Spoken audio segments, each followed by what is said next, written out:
3, 2, 1. Hi mga ka-Hackstyle! Lagi bang puno ang storage ng phone ninyo? Dahil sa Messenger? Baka hindi mo alam, dahil sa Messenger file, cache at media ay isa sa mga dahilan kung bakit napupuno ang ating mga phone storage. Sa videong ito ay tuturo ko sa inyo kung paano linisin at i-manage ang storage usage ng Messenger sa ating mga cellphone nang hindi nabubura ang mahalagang message. Hey mga ka-Hackstyle! Welcome back to my channel. Kung gusto mo ng mga ganitong ori ng tips, Messenger hacks, Android hacks, at Facebook hacks or tips, huwag kalimutang mag-subscribe. Tap nyo na rin yung notification bell para lagi kayong updated sa mga susunod na videos. Ngayon naman, punta tayo sa ating Messenger. Tapos, punta tayo sa settings. Scroll up lang tayo. Tapos, may makikita kayo ditong device storage. Pindutin natin yan. Ayan, pagkapindot natin sa device storage, ito yung bagong update ni Messenger. Kasi kahit yung mga lumang convo natin sa ibang tao, tapos mag-send tayo ng mga photos, tapos di naman natin na kailangan, pwede nating burahin tapos hindi na natin kailangan mag-backread kasi nandito na lahat ng media. Lahat ng photos and videos makikita na sa isang tao na chinat natin. Ayan yung nakukonsume ng Messenger media ay 369 MB.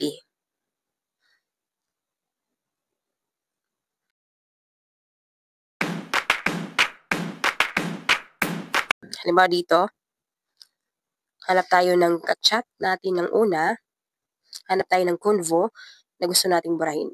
Tap lang natin yung select, tapos select lang natin lahat. Wala pang option na select all, kaya iisa-isahin lang natin.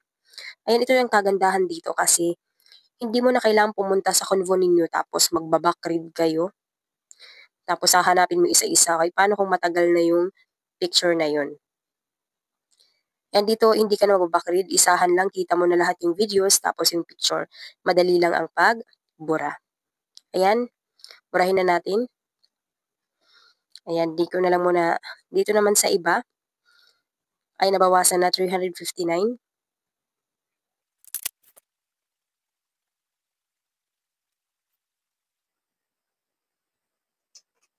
Ay, nabura na yan.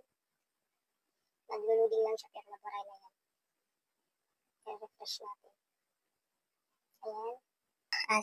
Kanina kasi nawala na yung pangalan niya dito. Meron na lang 332 MB ang Messenger. Ayan. Tap na lang natin. Pwedeng sa manage chats. Dyan. Pwede rin dito sa manage media. Ito yung sinend natin sa Messenger. Tap na lang natin si all. Tapos kung hindi na ito natin, pinutin natin yung select. Tapos kung hindi na natin to kailangan, tap lang natin lahat. Para makas...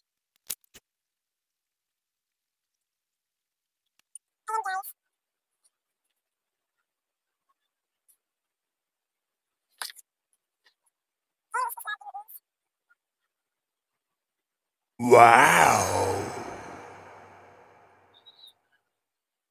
Ayan mga ka-Hackstyle, ganun lang po kasimple mag-manage ng storage sa Messenger. Tandaan na importante laging mag-delete ng cache at mag-delete ng unnecessary file sa ating Messenger para hindi madaling mapuno ang ating phone. Kung gusto mo ng mga ganit video, huwag kalimutang mag-subscribe at i-click mo yung notification bell para lagi kang updated sa susunod na video. At mag-comment down below ka rin kung ano yung gusto mong next na topic na gagawa natin ng video. Thank you for watching. God bless!